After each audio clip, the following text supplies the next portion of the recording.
right, so let's do our uppercase C. We're going to start on the right side of the chalkboard instead of the left like we have been. So when you start over here, you're going to come down, up, down, and then up again, and then bring it all the way down. So a lot of loops that go into this one. And then you will go ahead and thicken your downstroke. So this one comes down, so we'll thicken it a little bit. And maybe curl it a little bit more. This one goes across, but then it comes back down, so we get to thicken that line, and then it goes back up, and then comes back down. So, lots of downstrokes in that one. Go ahead and color those in, or do a design, or whatever you want to do on those downstrokes.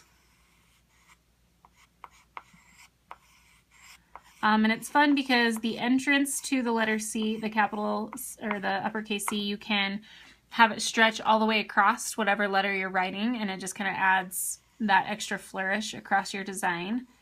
There's a lot of letters that you can do that with, like a Y and things at the end.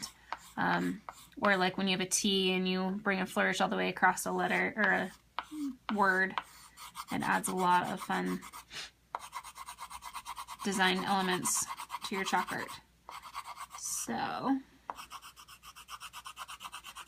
and then you'll notice I'm rotating my chalk, which I will tell you a little bit more about in the next video for the letter D, of why I continue to rotate my grip. All right, so there's our letter C. Let's go ahead and add our shadow, but this time I'm going to show you a little bit different technique. This one will not work for a chalkboard design that you're sealing, but it works great for one that you are just having up on your wall. If you want to add the shadow line but you don't want to actually use chalk to do it, you can use your Q-tip and dip it in water, or use your spit, whatever you want to do. I'm going to stay on the left side again. And you can see what it does is it lifts the chalk up off of the chalkboard, and then it kind of does its own shadow.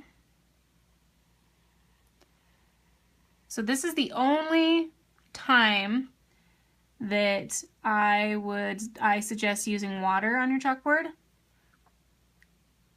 When you do water, you have to reseal your chalkboard completely, because you're basically taking out all of the chalk out of the pores of your chalkboard. So if you get it wet and then write on it, whatever you wrote will stay and you'll have your ghost image. So if you haven't watched my video already on seasoning your chalkboard, make sure you head over there and watch that. But I want to blend that in a little bit more, and then I can fix it.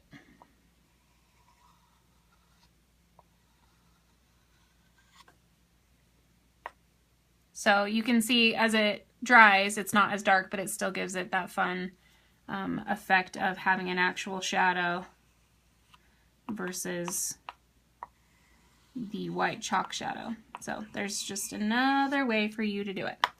All right, there's your uppercase C.